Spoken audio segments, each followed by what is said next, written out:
Конечно, я никакой здесь доклад читать не буду. У нас будет другая совсем сессия. Сегодня участники конференции дискутируют в формате «Открытый микрофон». Каждый делится своим видением, какое оно будущее России и Центральной Азии. Главный вопрос – Афганистан. Что там будет после ухода американских войск? Мы этого не знаем сейчас пока, никто не знает.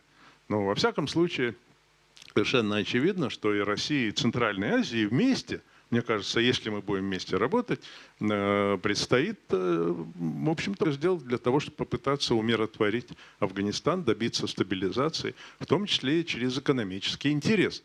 Еще участники конференции подняли тему зеленой экономики. Станет ли в ближайшем будущем вода таким же экспортным товаром, как нефть? Мой вопрос такой. А может сейчас резко, революционно поменяться сотрудничество окружающего мира Центральной Азии, что вместо нефти и газа в ближайшие десятилетия вдруг фактор воды станет ключевым?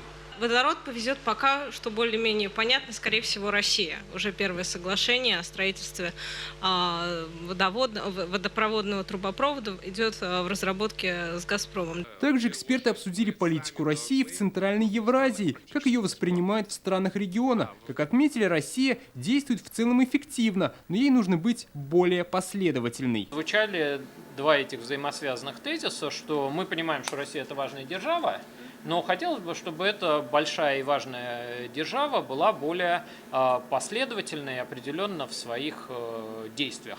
По-простому это можно сказать, что если говорите «А», то говорите и «Б» тоже. Как отметили, Татарстан как раз один из тех регионов страны, который активно и последовательно сотрудничает со странами Центральной Азии. Группу стратегического видения «Россия-Исламский мир» возглавляет Рустам Минниханов. Мы в основном взаимодействуем с Миннихановым. Я скажу, это очень правильная вещь, да, то есть когда делегируется человек, который близок к культуре, допустим, исламских стран, восточных стран, который имеет общие точки соприкосновения, это очень умная и рациональная стратегия. Сам Рустам Нургалиевич, он достаточно выдающийся человек, хотя он в основном занимается управлением, да, региона, да, но и в дипломатическом поприще он себя хорошо проявил. У нас имеются тесные экономические связи, торговые и просто дружественные. Наши таджикские граждане работают у вас в Татарстане, и причем они отзываются очень позитивно, во-первых,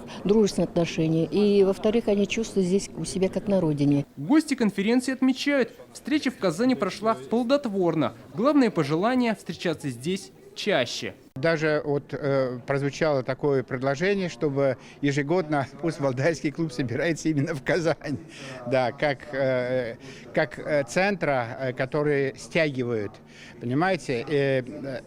Для Центральной Азии Казань, Татарстан имеет колоссальное значение и в историческом плане. В конце года Валдайский клуб собирается выпустить доклад, посвященный российской политике на постсоветском пространстве за последние 30 лет после распада СССР. И конференция в Казани послужит одним из ключевых интеллектуальных источников для этой научной работы.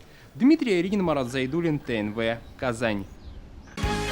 Закажи рекламу на ТНВ. Телефон в Казани 5 705 100.